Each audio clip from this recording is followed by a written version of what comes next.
ama se pen pen ni pau pathin thang wa na sang pen ka hin pi ne he tuni ni khupa ni khoi ta wanoi le sit hi ki ve han lang hele e ho banga ki pa hi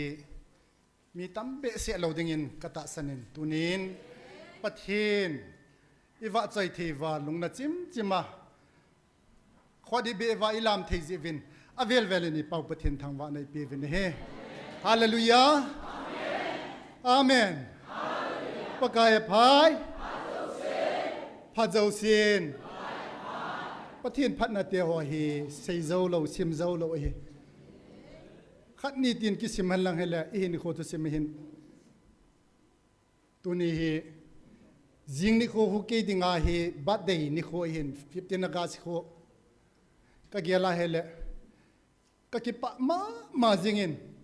kum thum hong len na ding kum thum hong len na ding august tarik som thuma hi kum thum hong ling ding da na hin tuni phatna ke yong ka birthday hasunga hizilai phat mun ka chan thi jin avel velin hing jing hat chung nung pathin ka thang wat ne he ka hin kho thusim hi hin kho thusim ki nei chi hin gela hele pathin in ma pui dan hi ka vet na hele pathin thang wa lo the ka hi po in pathin wa chai lo the ka hi po ka ti hi tunin tuni thupi diu hi hin sim tham khat hin sei dong ka ting ta le ke ma test of ni tham khat ka hin sei de he tunin mit zo el bai te nu le le hi po in thagawa nampi nu ithupi diwa ka hin man ki go ne he en tunin ilungil chiwa nu te ho zo se pa te ho zo silai hong kai khom zo sin nalungil che wa pathian ko ma taw na ni hin ne hu devin pakai minin ka hong ka hin te min he pathian ko ma pan pi na chom cha na thu moi te nalungil che wa ke ma hin ki thu pi bin nang ke ma ogi hong taw ka te olo pi pe hing sing pathian ni ngai lu na lo pi ta me nei san sa bin he pa tu ni khu pa he pa ke ho ding he san vo lo pi ta me ni so mel phoi ta me nei pi zin hallelujah na min sang ta ka hin thang ban ka hin pakai tu ni hin he kum som ngal thum lin na la jing ni khuting le pa kalin ni hi ta in pakai hi chan nge ya ei pui pa ha chung nung hing jing pathin nang ma ka nei zin nang ka thang vo e pa nang ka choya ne tu ni kho pa ni khoi nei pi bang ben he pa tu ni kho hin ka ki gun na bang ta nang man ka lei ka kam ka o hin mang san lang pakai nu te lo pi dan le nu te phat na te nang man na man cha na hin na thu a na man cha ho na thu hi ka hin sei dik hin pakai tu nin pakai ngai lu na hilai ni hung vil na phat chan hi ka hin su la thi na dingin nang man ka lei ka kam ka ok lung thim nang man nei mang cha dingin thangwa pum cho en pum hat chung nung hing jing nazareth jesu christ min thing pe na ka ta wa hi amen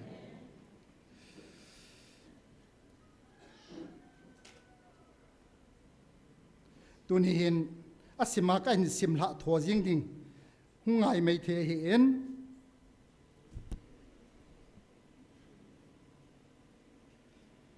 keima hin kho aji chu keima hin kho hi chom chat ka sei do no men ai chu pathin hin pui dan ho hi ama sa pe nai lai ka hong din ja chu ka hin sei no ma jengin tuni hin pathin hin pui dan hi ka ven hi le gal ananei te ehon wang gal la mi ibolo hi povin gal ananei te mi noisin min noisi te hivin mi muda te in hivin 94 93 danger point anakiti in 94 kumihin ka upato kapalin pa chapato kachina hin galmi te hoin mai thalen tham in a ball win keima ka hongso jata in tuni hin ka vena hele ka upa wang chu mi phai hi pathinin ihin puidan hi ka vena hele tuni hizini chun ke ka hin khona ta halang la ama kom kan hun loading ka kita sa hin na kan nei pu ni pathina pin tha na kan nei pu ni ka gela hele tu ni khwa hi pathinin hilaya awat sanga yung vil na diwa hi pathinin kahin khoi hoi pi heti hi ki chen tan kamun hi chi zen pathin ka thangwa de he tunin 94 kuma hin hichilaya sung itun na paw khun zagup le som gup la ko a ho chi hu ka upa hin hichinia thi khom pi pa hi zagup le som lima hin aumin atotora khu mi ina tam thi mo he mi sang le som ngale si gi ini thi phau he hichiwa khu amin zaw lo jong na lai ding a hin ikela hele pu na no ma jingin pathin hi I hodinga thildang om po ne hi ikison pi theu khat cham po ne hi pathin I bel lo wa pathin ei pan pi lo wa le imacha masang la 94 93 gal la apana gal ke nei ta mansa ipi ham ine yo mi gal do na thei khat cham ine lo hi bo ve nei he choni ki sun ne deu so hing jing ha chung nong pathin a hi nei tunin chiphat kahin mano chun ka gela hele hin kho hi thailo imu thailo in hin kho kamang ta in zan hi khat ni akiman ho gal hinga man ho chu lungthim ka gel pi na hele ka het pi ma jeng ne hi a sat ni dan chu hi chun hin kho gen thei ta hong ki man lai hin pathin jong holding chu an ki go di po ne hi nu le pa jong pathin thua I hil jingin a hin la don sen jong a ki nei po ne hi anaki gen thei ma jingin hichilai 94 93 94 le chun kum som ni le kum thum I tha hat lai ta ti ding da ne hi pusala dinga chu I tha zat lai ta khat chu an hi in pathin phanati ho hi kamu yen kum sang ni in kum 80 98 kumin zika hin na yen aile hechewang zon pathina ki holde po in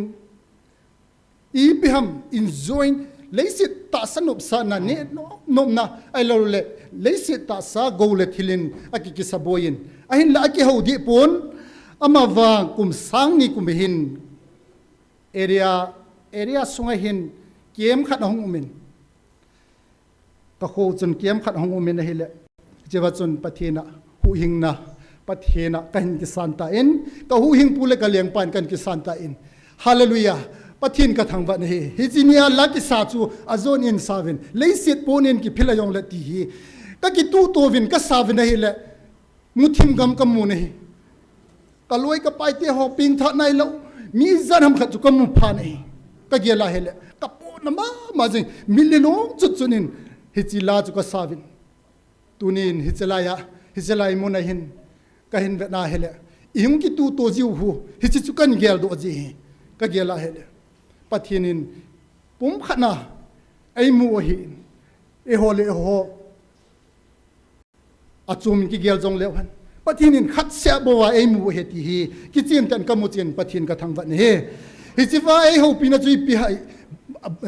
pathin tu hin isaya bung som ngalanga inisim do jing tavin isaya bung som ngalanga changum na khon mu theya pe nin pakai chu holen nai lama pe na pakai chu kowin ati hi tuni phatai ni se lai mu na hong ka gelin na hile o aphat lai ta hi tu hin pathin tu pon lagau thing tu pon hi kasima hele kasim ngam lo tam ta men anu kha lang ka kasima hele kasim ngam lo o men hi phadi pathin hin an tu tang de tam ti hi anu kha lam chu hong hi ta ne ka gela hele hi chi bible chang hin migilo chun achon na lam pi dala hin lang ati midi lo in alung gel zo sigel da hen pakai na happy thein na dingin pakai hinga hong kilekin hanati ti pathin hinga chun pakai en bulhing se na ngai dam de hati tunin kaima testom ni hizi chun hizi lai thu pon hin akaka le thu pon ni bo se le ka hong ji he tu wang hin ai thei chana zauding leng khom khom na hoi lai mun yong le pan na liang khom na hi kanu to ki ho zil hon liang khom hi o lung na chim ki bol the hi pe jeng ka ti lo ne liang khom hi lasa pathian wa choi la hi hi chi lai mun wa lung na chim se na pathian i wa choi the ji ni pau pathian ka thang wa ne he pathian tu phon na 2025 kumehin 2025 January la 18 ni athu punia chun zila kanu ta kong hanen pam langa hokom lane hin ke ma ka ki gele hin ahin la pathin in e hopi chu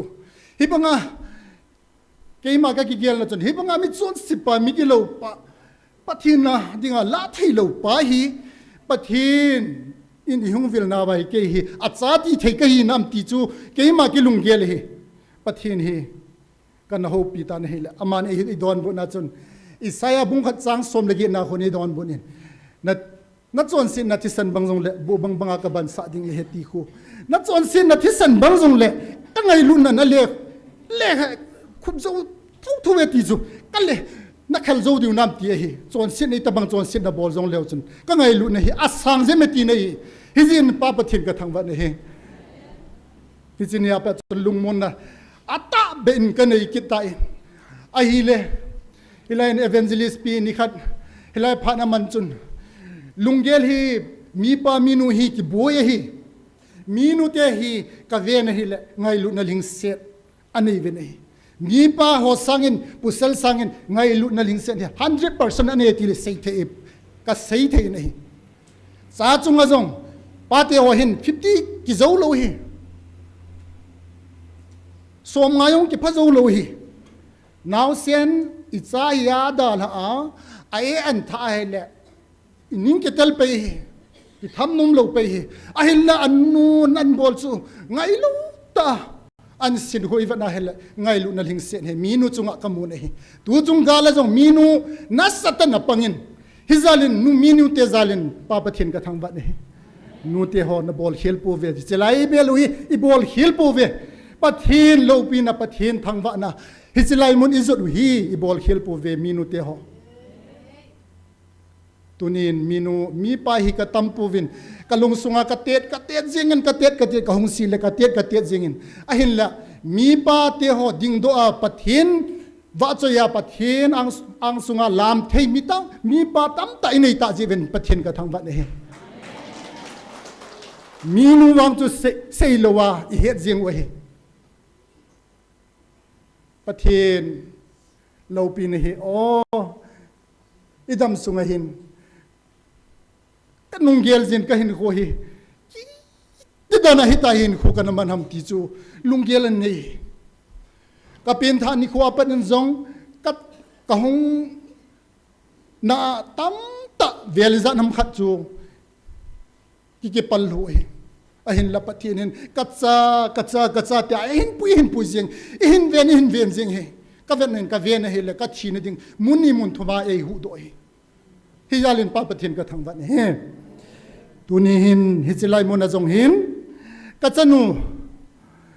2023 kum he December ha hin ama he operation ding he in doctor akivet sa hin ahila doctor pu hi anga wa hele loi pa to anga lona hele anga lal hon phat chun tauna lama chi te evangelist pu ko ma tauna ki man sa wang bi te hong lon ama hi pau theilo wa lola hi ken piham tonsil ti ding da ne hin operation bol de hita in lekha jong aji doctor pu hin aji nei ta in ale hilayat ahong en tauna ki man sa chun pau theilo hi in ahong do in hi la aupa hi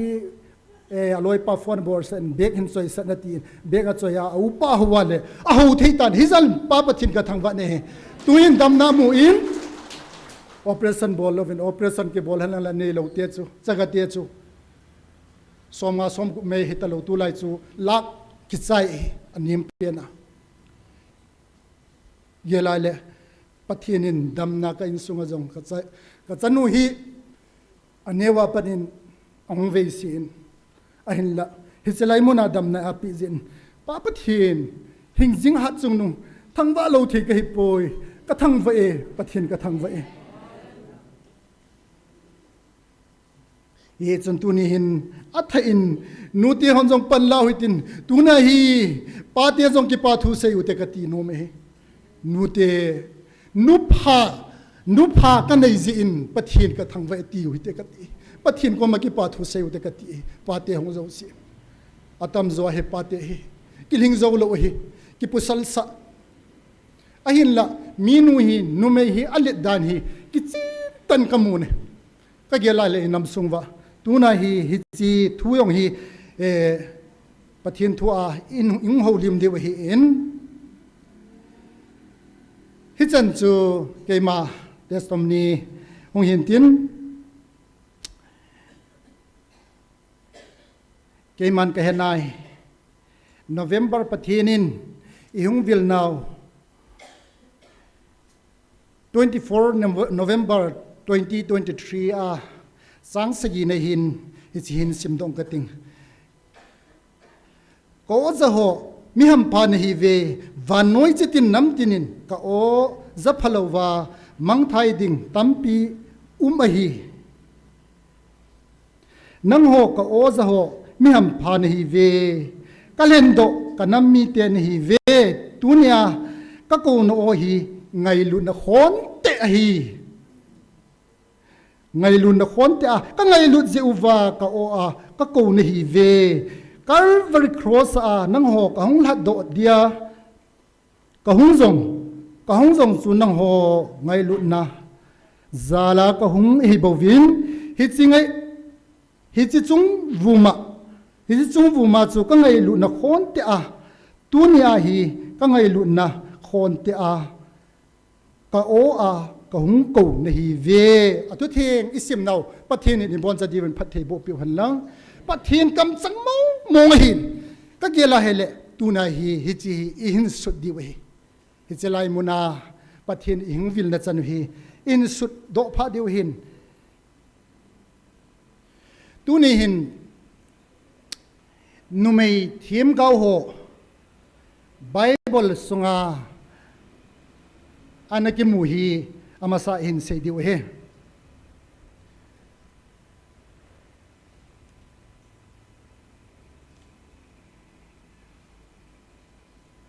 hichi in sei masangu chun Abraham le Sarah thusim chi Bible changkhat chang ni ka hin sim do ki de sim tiel bu Genesis bung som la si changa bung changa chang som la nga chang som la gu ki hi kan sim de namin jong Abraham ki loading namin chu Abraham zo ki ti ding ahitai aji chu keima nang ma hi chitin nam tin dinga mi pa kalhen ka hi sa nahi tai chang som langa na pathinin Abraham za chun nazinu sarai zong amin sarai ki nati loading ahitai aji izi inamiti le amanu min zong hi sara hi zoding hi som lagum nei hin keiman amanu hi phathei kabu a zong le amanu a kona hi sapa khat kapi ding ne hi hitia chu keiman amanu hi phathei kabu a amazong chitin namtin nu hiding mitin vai pi leng ding ho zong jing zong leng ding ho jing zong amanu a kona hungping do ding a hi ve ati hi chi ka hin sim lo na chu Abraham a kona hi atam zo mi pa ki ti hin miu si pa ki ti ya chu miu si nu Abraham ji nu sarai ani hin sara a mina khialen aji chu hi chi ka hin se lo na pian chu piam ti ai le ama hi kum som ko ana ching hi in a hin la Isaac anapin chu kum som ko zawa hungping hi hi chi hi pathen til bol theina hi chi minu mi pa hina chu chi amasa ka hin sim he numei thiam gau ho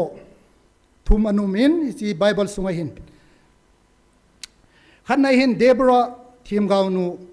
ani na hin hulda thiam gau nu athum na hin ana thiam gau nu hi chi thiam gau ki ti chi he ong thiam gau nu ti chi a chu thiam gau nu ka hin ti e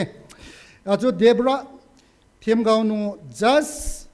thi tu tan vai hom ho tu tan vai hom ho bung li chang li na hen na simu hi te atu pi chun Deborah le Barak en Sisera azol han lepidot kitipa zinu thim gau nu Deborah chu Israel te chung thu anatanin vai anahome Barak hi aman asat khompi mi pai Barak hi abinaum chapa hi Sisera hi zobin lengpa sipailam kai pa hi Sisera hi habar kitipa zinu zoel kitinu in anathat hi chi hi gal sat dinga lam kai chi Sisera kitipa hi to anaki dova analam kai na cho hi in hi chi vai hin Deborah masang aum ho at ot khatna chon ot nel nina chon ahut thumna chon anat chapa samgar abana hi Deborah bana hin Gideon bana agup na hin Zerubbabel chapa teni zotham hi sagina hin zeptha hin agin na hin ibzan akona hin ilon asom na hin Samson hin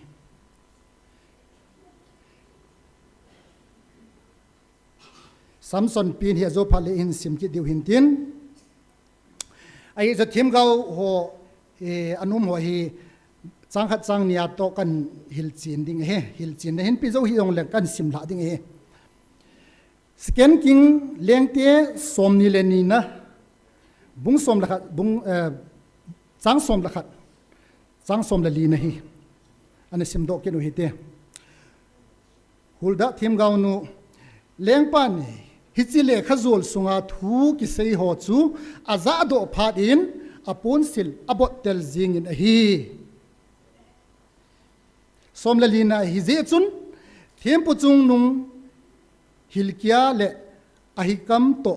akbor le safan chule asaya chu them gau nu hu da hinga achi ta ve them gau nu hi Salum zinu ahin Salum hi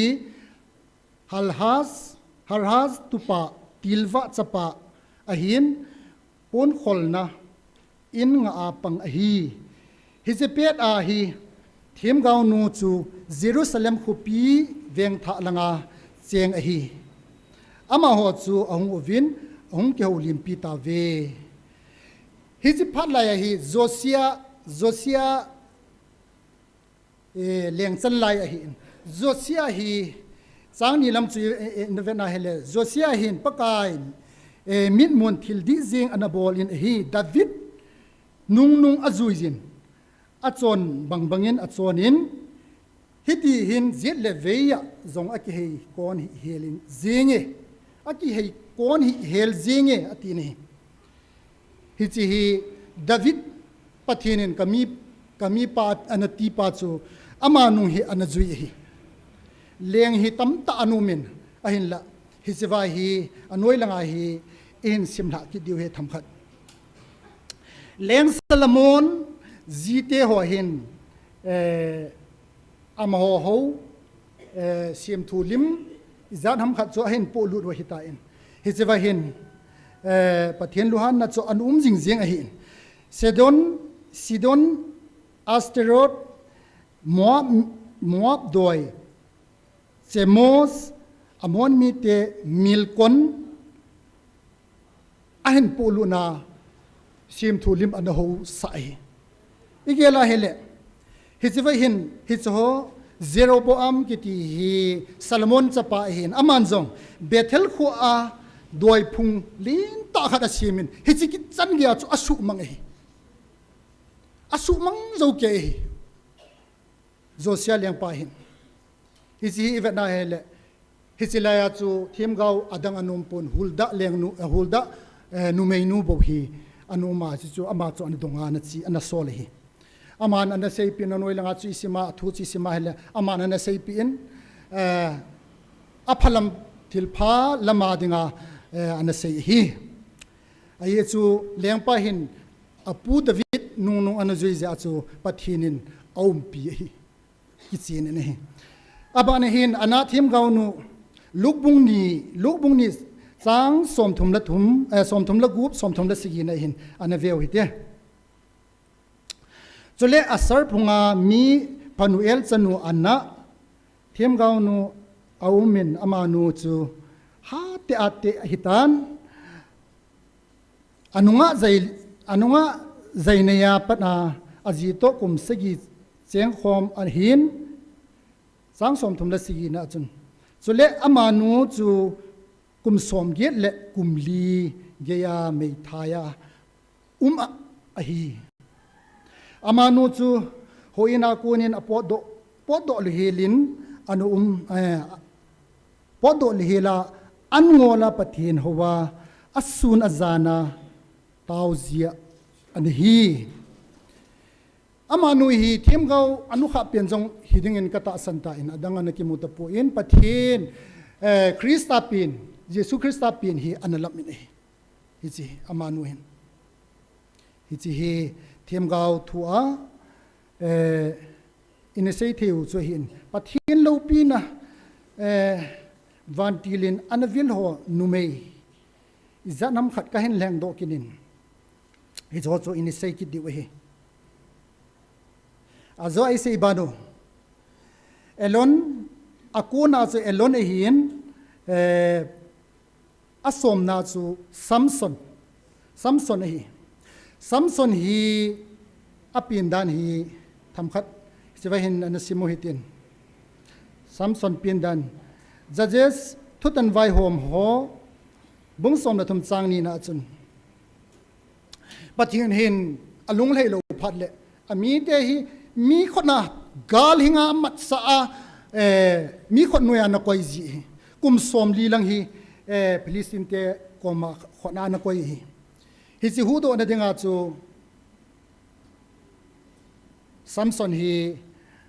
Samson nu koma kila na vanti la kila na he anasimu hite hezelai chun thutan vai hom ho bung som la thum chang ni na hin hezelai chun zara khwa dan phunga mi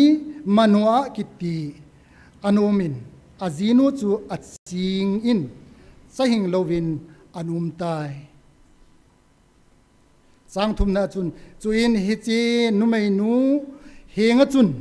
pakai vantil ahung kila in aza asaitai vetan nangma na chingin cha hinglovin no ume ahin hungai na tin chapa khat na hinding ahi igela hele pathin na to na hi minute ko ma akiphun na hichewa hin vantil ati hin itabang vantil asol ham wang zo ke po in igela hele samson hong pin dinga hi pathian vantil asol hen ajipa hin ta san be se lo ani hi mi pa ki ti hi milung ta awang chu i we posal wang hi milung ta khat wang chu i ale azinu na ga se ya chona ko ma ga cha gal he chun hat hilele tilele kiloma hin a hin la azinga hong kila ki hi hi che phat chun ajipa cho ga ko win a he a hele chiwa chun chiwang zo ta san dai lo hi vantil hi lam a he ki lo hi igela hele posal numei ho wang hi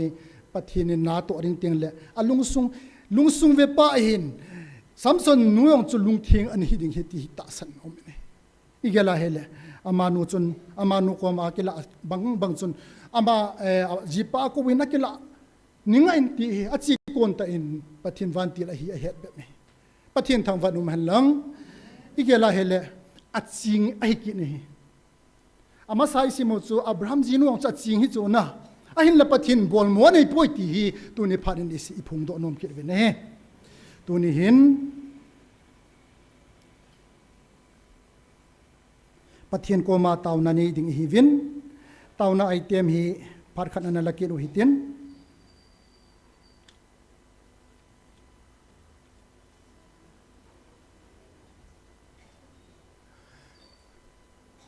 nu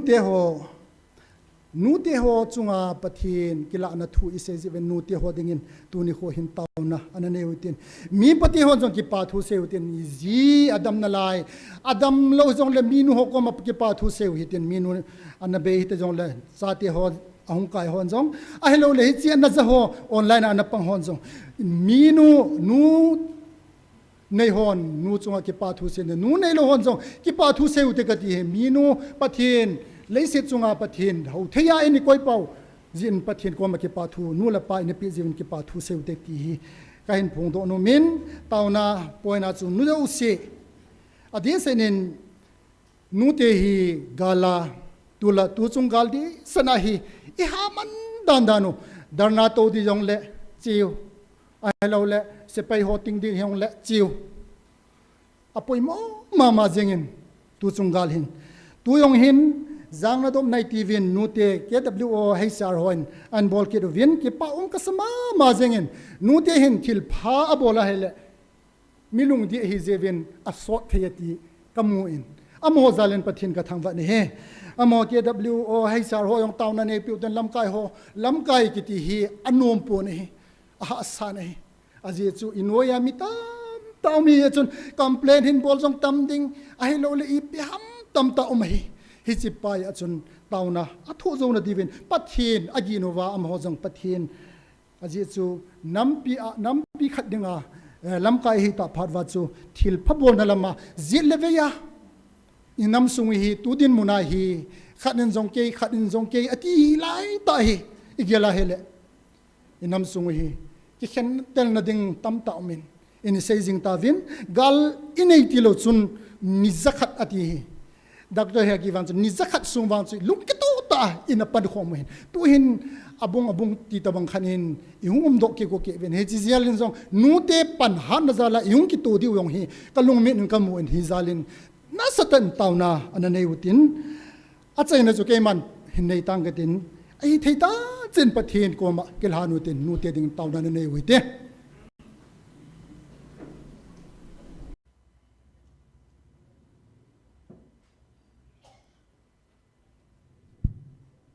Hallelujah.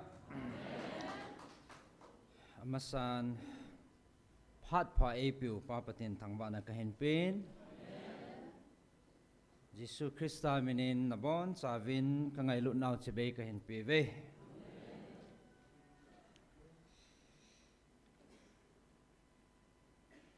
Kaung din lo na phat hin mang peng kati. Hat sunung patinin insol vantil thing Gabriel kahi nang ho mi te ho angai lut na a ho pi dinga hat sunung patinin amun thing vanlal to namuna kona ehin sol kahi bove he chinang hon ha dai na nei jong na nei pove a hin hi chi nagal zo na diu nang hoa lung mon na hat sunung patinin akoi pi chu hi na zo tho di o hi ahin hichika chu na pan tu jingwa na pan la naw na pot tho jing diu gal zo ding na hi ve gal na zo diu hi hat sunung patinin na din pi jing ve ha dai na thei ho a na dai nai na la dai po ve ha chunung pathinin na din pi jing diu hi gal na zo te diu hi tuni ni khwa kun nili niting le ha chunung pathinin ama o ngai lut na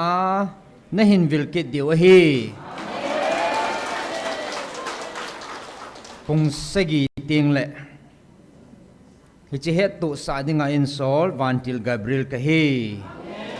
nang ho lungmong tai numun gal zona nang ho au me hat sunung pathini nadin pi jing diu ha jong na hadai pu ve gal zona na mu diu ke man ka sei ding cheng ka sei chai tai he chan ke ma phat he tai kutia le zanya ko na chu nili in simwa le Sunday na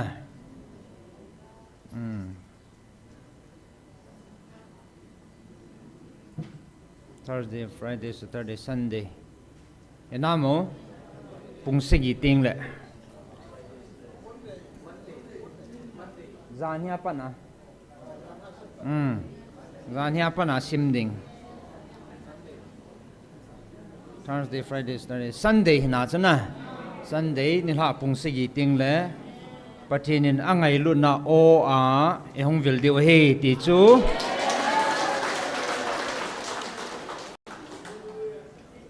an he chiu hitin thanum ta an chi gung su ke ding in pakai minin kan temin azat iseiwa tampi izat iseiwang vin asei ho jong iti ko wangen la hong chom po in tun ki tim jong la hong chom pon tin ai pila zapachan koi hi jong le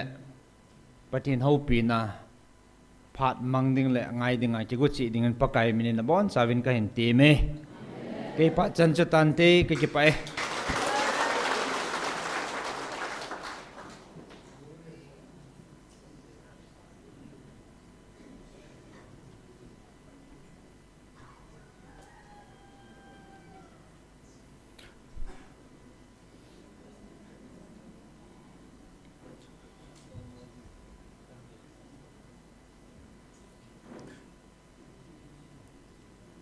pakai phan no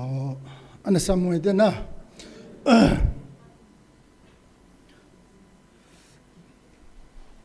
pakai phai pha zau sin hallelujah amen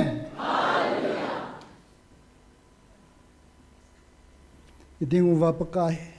pathian akisun jing jin thangwa na sang pen ipevin hampa ka ki sama ma jengin tuni ke dingin tul hasung kapin nalha pathinin vilna phat ka chanjin pa pathin vel velen ka thangwa ne he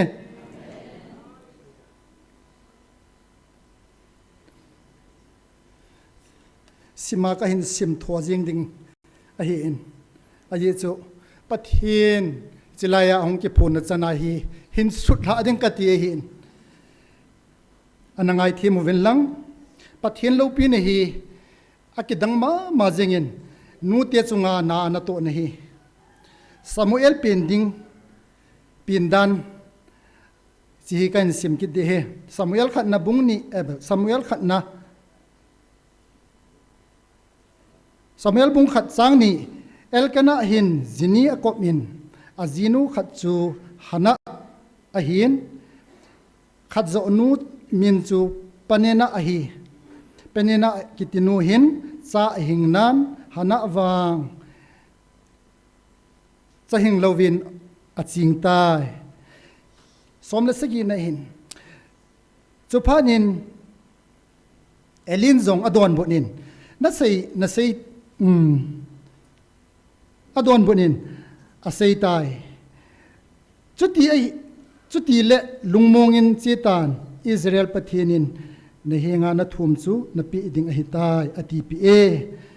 pathini athu thengi sem noi bon chdiven phathei bo pi han lang hi chiwa hi eli them pu hin zukham hi sa a anai khat lai hin aman hi chiwa ama hi April phunga ko na hin eli them pu lai hi ja chu eli them pu hi ta chan ge la chu eli them pu adwa he hi chan ge den mun pu nan na ta chu pathina lungtheng ta athum je chun san hin de hi tai ti ati pin cha a hingin Samuel eli them pu khel ding in Samuel apin the je ni pau pathin thangwa na ipivin he kan chop jing de da ni hin ama yong hi aching mama hi pathin na to na hi numei Bible sungai hi pathin na to na hi kan la khom le hin John pin ding thu ki sei luk bung khat chang sagi som la ko som ni na hi kan sim de he ama bo Elizabeth at sin zi in sanei lo ahilone chule anil honin hate ate ahilon tai pathinin na to tinga hela ahimo ompoi ti chu hin he te zo nunga te ahita ne ya cha ching hin chin van til chun adon bunin keima sang som la kona keima pathin anga ding jing Gabriel chu ka hi nang ma za thu ka sei ding le hi chi thu pa hi sei pi dinga in ki sol hi somni na hin chule ven a pha cha guil hung ding ka sei thu na ta asan lo ji a thu guil hun ni ka sia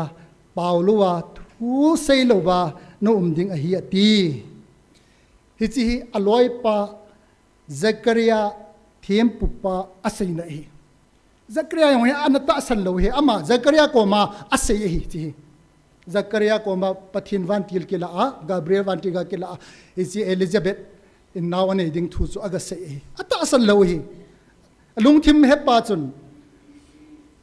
nata asan lo ji in hi chi phat anhon to ka chana pau thei lo de ti pau thei lo da pe jeng hi chi pathin thil bol thei na hi ivena hele paulo wa om jing hi sang som gup le li na hin chuin chopeta chun ako akamle ale kelhem in pathin awa chayin apau tan hi pathin ni thangwa ven hi mi pa hi ilung let sa lo diu hi kilung let sa lo diu hi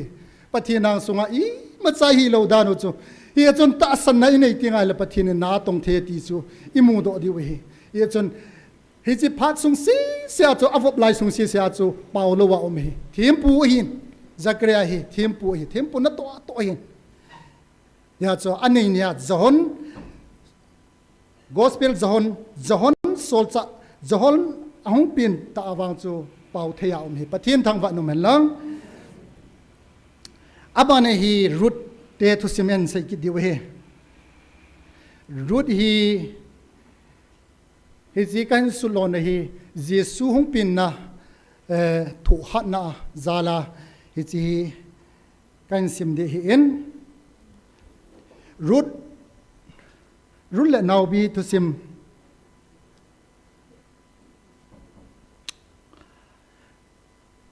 root bung khat sang lina sang ni na hi kan pat di pasal pa min su Elimelech akitin azinu min su Naomi ahin asapa teni min melon le chelon ahilone Bethlehem khwa cheng ahilonin Eupra phunga mi ahi ve sang thum nan chu zovin Naomi zipa Elimelech chu athitan ahi achapateni to adalatai achapateni chun Moab numei zina ki puil gel honin khat nu min chu olpa akitin khat zo nu min chu root akiti Moab gama chun kum som tabang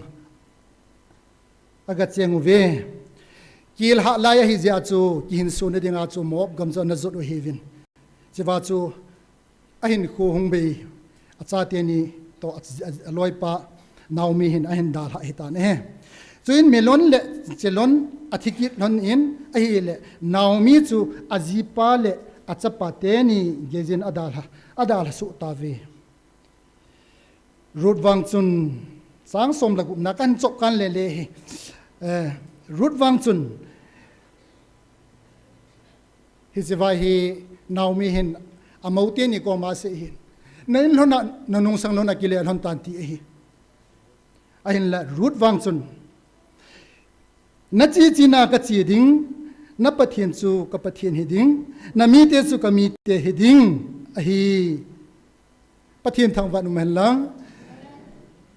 รุดฮีทุหัตตะรุดทุสิมาโกนาฮีมินจงอิกิสะเลอุมวินเอจุนทุหัตตะฮีเจวจุน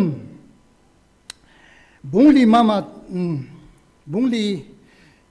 ลีนั่นลังฮีอีเวนาเฮเลบัวซุนรุดอากิเซียนปีบัวซินอากำงะปาเกียงโกอากิละตานอฮีฮิจิไลพานาฮีโฮกาสตมดันตัวหงกิตูดินอหินละอากำงะปาหินอิมาไออเวทเทโลดิงพาราจูบัวสหินอากิเซียนปีดิงพาราจูอาเกียงโกอันกิละอฮีบัวสเลรุดินจะปาขัดหิงทนตานอามินจูอเบตอาสาตายซัลมอนฮิจิวะเห็นบัวสปาฮิซัลมอนเห็นบัวสปาฮิอเบตเห็นอเบตจะปาจูเจเซเห็นเจเซจะปาจูดาวิดเห็นดาวิดอากุนาจูคริสตาเยซูหุ่งเปียงเห็นฮิจิจูอินเฮดดินดีว่าจิจูกันปัลปาเห็นลูกบุงขัดสังสมเนี่ยลูกสมเนี่ยเลยสกินะซึ่งลักุบเนี่ยปฏินาโกนินกาเบรียลวันติลจูกาลิลีกามะขุปีขณะนาซาเรตขัวติวะซุนนงะทิงตะขัดเฮงะอากิโซลินนงะอนุจูดาวิดโซนอามินโจเซฟกิติปาจิโฮลอหินนงะอนุมินจูเมริยามอฮีจีสุปินนาดิงากาเบรียลินเมริยามกาวิลนะจูอหินจูอินอามานูเฮงะจูนอลูนินจะไปสะจุงนุงนูปะกายจินนาอุมปีอตีจูเลเวนนันุลัมนูเอลิซาเบธจงอจอยเซเปียนจูเฮเอลิซาเบธเนี่ยจงอติอนุงินสปาขัดอากูตายอาจิงินอาจิงาอาเซนูจูอากายจินตูนลักุบอัลหิงตายอนุลัมนูตีวินนะสมทุมเลสกีนเห็นอาจีนัมตีเลปัดเฮนาโกนาทูปอดจูทิลบอลเทลว่าเลวเฮลดิงอฮีอติฮิจุนเมเรียมินเวนเกยมาปกายโซนูกะฮีกัจจุงานะไซบังจุนลุงเห็นอติสุภานินวันติลสุอามานูโกมาโกนินอจีมังตานะฮีอทุเทียงอิสิมนาวปะเทนปะเทบุปิวหันลังฮิจิวจุนปะเทนคริสตาอาจัวปะเทนินยงวิลนาวมุนอิสิมลาวจูอามุนจูกันโฮลเลขัดฮีกันโฮลเลกัมูเจ้าตะปูอินปะเทนวิลนภานาฮิจิกะหงวิลนาวฮิจิกะหงวิลนาวฮิลาวเฮเลครอสากะหงลัดโดนะจะลาวเดฮติฮิจิจูกะเห็นสุดกิโกนะกะเห็นสุดกิโกเดหินเอจุนนาวเซนนหงปิงตาอินปะเทนวันลัลตงนะเห็นดาลาเลยสินาวเซนหงปินะจุนกอยมาตะสันฮิปุนกอยมันจงอัตะสันปุนอัจริงอะทีมฮอดิจนอัตะสันปุนนี่จีว่าจนโครสาเขตเบนอมินอาใจนลำกันพาเดียตานี่กันจบกาลเดียตานโครสาเขตเบนอมินนิทุมเลจันทุมเลโนยาจามินเฮจิเลโนยาจามทุยองจูเอเวนเจลิสปินจงอาศัยยิงตาอินหินเสดาตาวฮิตินอาจามทุยองจูจีว่าจุนอาทูองเท่ากิตานี่นิทุมนินองทวินละกาวหงกุมละฮิจิวาโซลซาบุงขนาอาศัยนาคุณโนกิกิงเสดียมินวินาทีนาคุณอาศัยนละกาวทิ้งลุงมุนนะละมุนนะละกาวทิ้งก็เห็นโซลละดิ้งเฮติคูฮิจิวาจุนหงกุมตาอินฮิจิวากุนจุนละกาวทิ้งบุงนี้นะจุนละกาวทิ้งหงกุมละตาอินปะเทนทิลบอลเทนนะจุโซลซาฮอนอามุสกไกตาเวนอัดหูจะหงกิทังอินอีโฮกมหงลุงตานี่ฮาเลลูยาปะทินทางวันเมลังวันกินโรบัตหงอินอีโฮเซนเวนโคเปีย Warken Robert in May tarik sagini in pathin thu ahung thezal ta in hijiwachun kum zakhat centenary imang phata ve ne kum zakhat zovin pathin to gon chu ahung chalin tunin evangelist pi ahin mang chapein officer jong ahin kaisan nopna tam ta jong ahin to sa in ha sat na jong ahin to sa e thing noi mi apang leu ki go jenga yong training chai ahin la pathin amat ta nei igela hele pathin thil bol thin nei sut angai nei ipiti hum ham pathin thil gon hi ipiti hum ham ti hi I het chin wangai he minu te hon zo I het chin lo wa hele ki boy pa hi ye chan pathin hi lo pi be se jingin zan ting le nei mu ting nong kha lo ting la gial tong pathin hi bang lo pi ta pi chun atas lo ho aging sa lo ho hi a het thim na de wa I tau pi ungai ne I gela hele hi bang lo pi ta pi chun I ho nam pen ta vil de ham ti cho hi jing jing ne I gela hele ahi poi pathin det khana nei poni togun kasim tila pana togun he ti sula he chu hung kui jam pe pathin thu chu hung masai chu he chi hung na dinga chu pathin hilai kam chang tai ong ke phun na dinga chu pathin in ahin sol he asol cha ho mang cha ta an sola working no panen ahin saya pathin thu chu ahin luna siwa centenary iman zo wa athu sim anasimo hitin iman zo win dong si ta in Pastor Thangneu kahin tiemin ichi laika ini yung simpi dingin pakai minin kahin tieme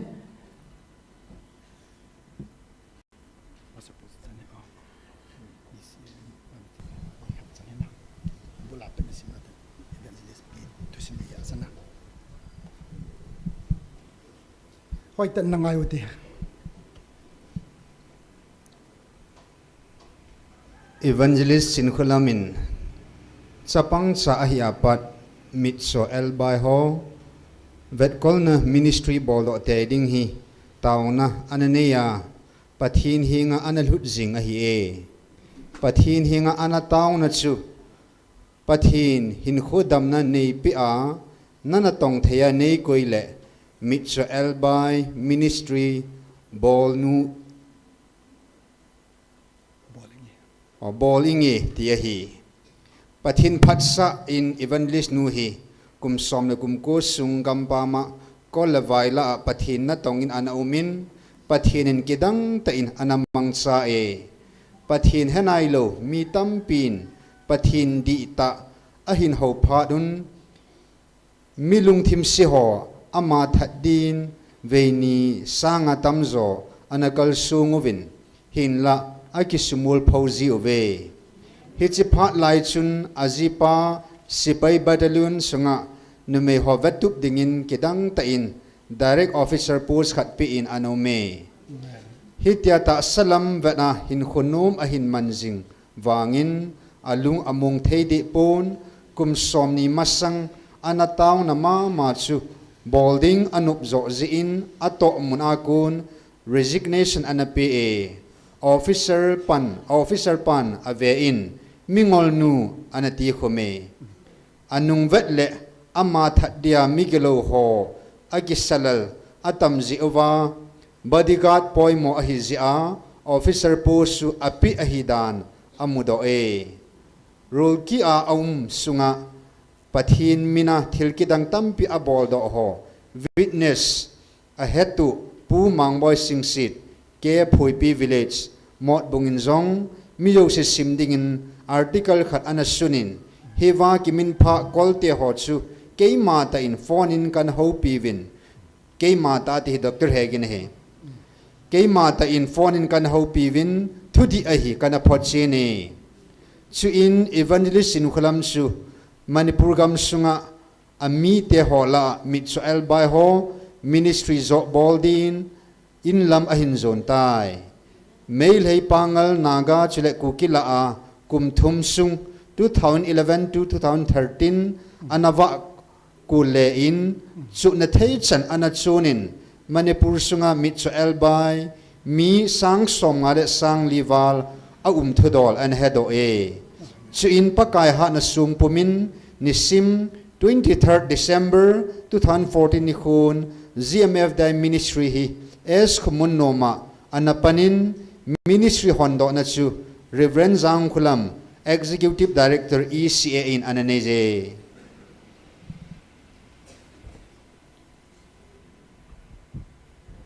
khotna beng ote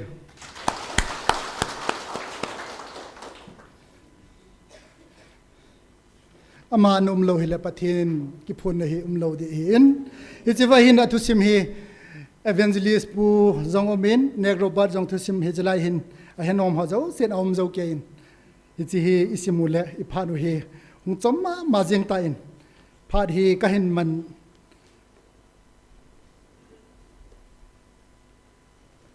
man chai ding hi ta ki paum ta in hi chi azwa ka hin sei chon he thim na uzna he thim na te de wa chu pathin thu hi ahung lun masal lawa hele hi chi pathin to gun hi lung thei lo ding ya chu aman missionary pa hin soluna pathin thu hi ahin langa I hon in he wa che wa ko na chu pathin ni ta sanwa in tin nuwa mai cha mi simwa pathin lung thai na chu I tu kha je wa se la ya hi pathin thu pon chu ama kam chang ta ang vil na pau chu to gun chu thei he ti hi ke man kam mu do dana ka hin su na hi in les days thu pon na hin som thum la ni na hin ka hin sim do nomin nang ho a sol cha pol in ana sei na hitan he van mi pa ti chu hi chi he thim na diu wa hi ka gela hele ka he thim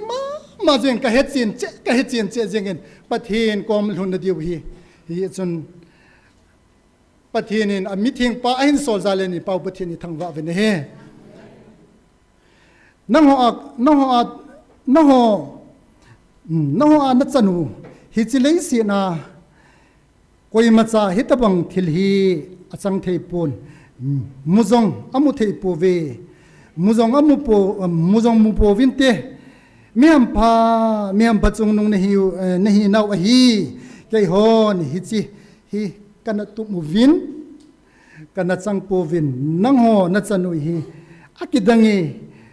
pa pathin ngai lu na hi nang ho chunga aum poi tin sei thei po ka tin ka sei thei poi a umme hi chi thil pa hi ke hon zong kana tu mu hi ati ne hi che vehin laser le me ho pa tu sem hi akilang do za jing ne hi gelovin hoi tan na lung sung va gelvin me ho pa tu laser ko ma cho thu mi chu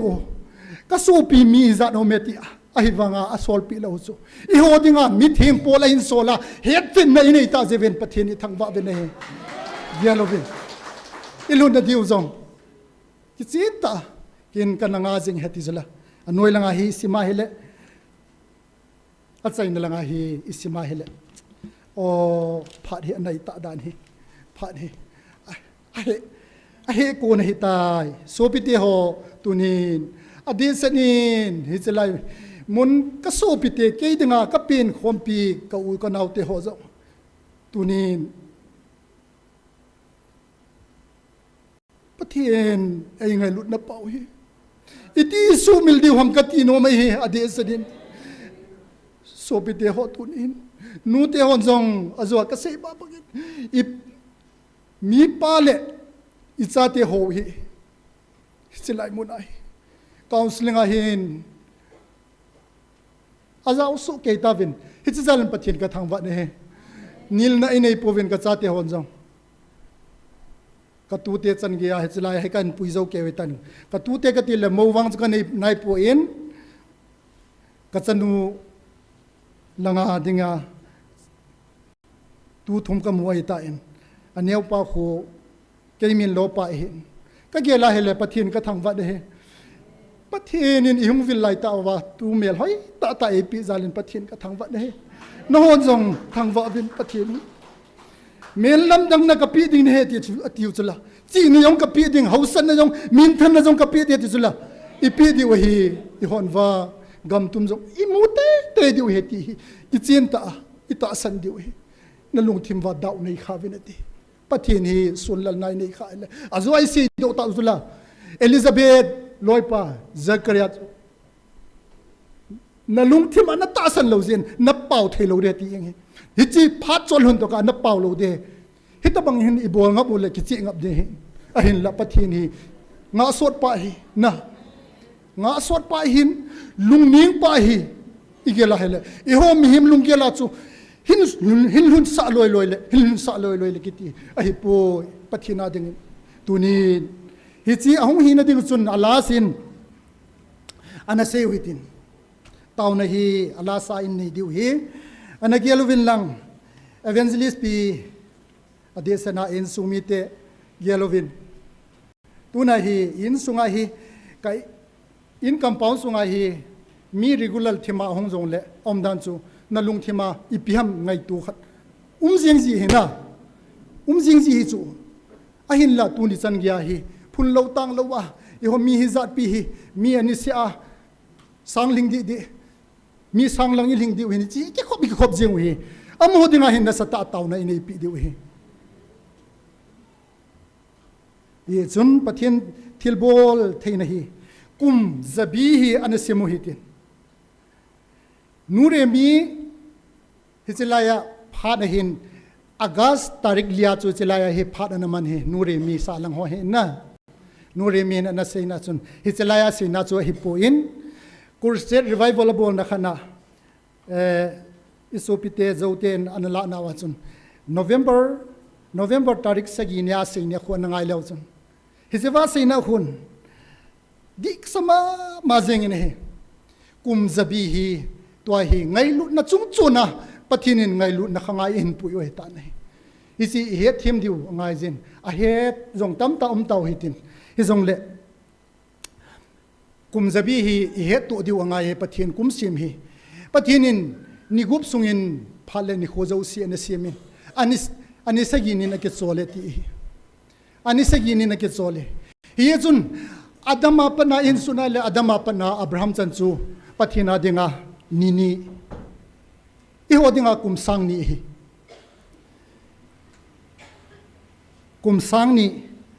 Abraham apana Krista chanchu in sutkina hele pathina dinga nini hi I ho dinga kum sang ni ma hi Krista apana lagau khanga hen puyu chu Krista apana no 2000 September 25 September chu kum sang ni lhin na hitai hi chi Israel te le Judah te phat Sudan kum Sudana ahin se hin kinjong ama sunna kona ka hin se hin ama hi Bible hegile hin hi chelai muna apan sanna ase chun Bible chang som lagu ma pan sat hilaya pathin thu in helo hi ka gela hele ka ki papi ma jengin hi zewa Bible chang ka hin pi ki de he Peter thotni na bung thum changi na chun hitin ase he a hin so pi ngai ta te nang hon hi chi thu hi sumil lo zenun pakai dingin ni kho khat chu kum sang khat to bang a hin kum sang khat chu ni khat to bang a hi abana sam number som ko changlina sam number som ko changlina chun aji chun nang mit mua kum sang khat zong hi abei tieng zan hi bet bo zan khat khuwa bet bo a hi atu thieng isim na oi bon cha din phat thei bo pi han lang taw na iman di wa hin a phat zong a hong ki chai ta in ka gela hele ki pa ka sama ma jengin tu ni khwa ka hong din hi tu sei tim wang ka hi po zil na nei zong ka hi de po a hin la pathinin ichelai mona sei chu no ho khat na hi ve ti koi alin cho mom no pu ve ti hi chi jin pa pathin ka thang wa ne ka to no mon min I dong jin ke to no mon wang chu ei thing lang pa na tong mi ka hi bo ne hi chi a ki sei tinga hele ei khang to la ki sei tinga hele min ipiam khat ei mo jin ka so pila jong min ei mo ei bo ne service nei sang hot ki musanga service nei lo ho chi ima ki gel lo hi bo ne tunin pathin in wang thakhat chat in ei movin hiji imun dol nau chi ipiham zan hi thupu na chun aseina chun dam na ngai cha mi khat o me ti ahung ding do chu mi tam ta su la na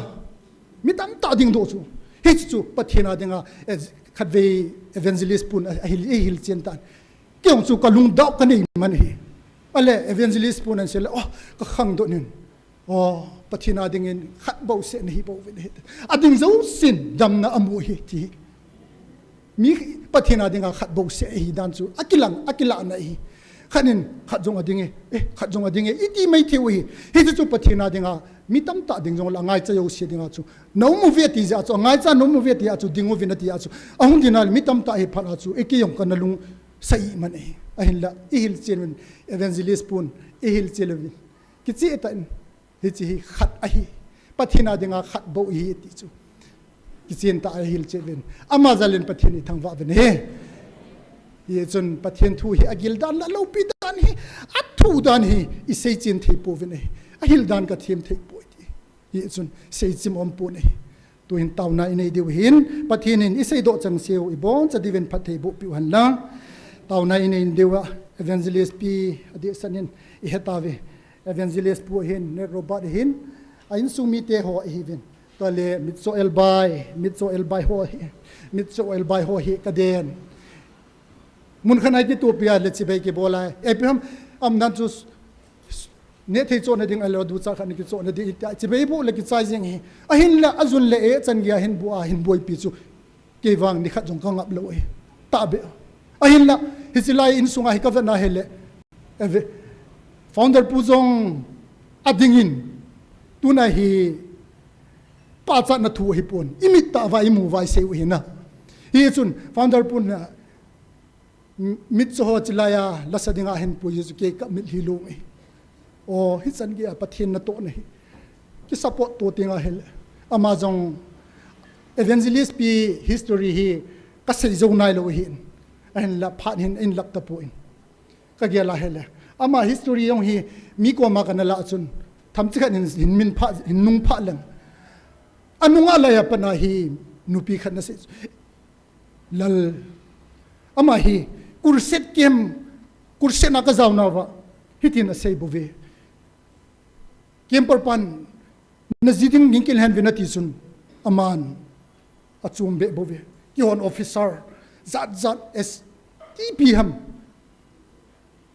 lone ngan sen ka sei win aman alhen chu ipm imazau sibol asede atin an zine te igela le ki dang e pathin pui na hi na ama zalen pathin ni thangwa ve na hi aloi pa zan zong pathin ni thangwa khot beng uti igela hele lungki tu ta panala khom lo mi khat chu pang lo hi ta le asu jing ken pang ta han lang le boi ding hi hi ministry asiam do lo di hi ahin la ki thu theita panala zaven ipau pathin ithangwa ven avel velin ama hong ki phun na elun ta jevin tuni tauna atha ben ama ho gyal do hitin achaina phat hi pastor pu mama pastor thang neu mama achaina phat hung mangin tin hi je chu tunia dinga hi phat chaina hitan ti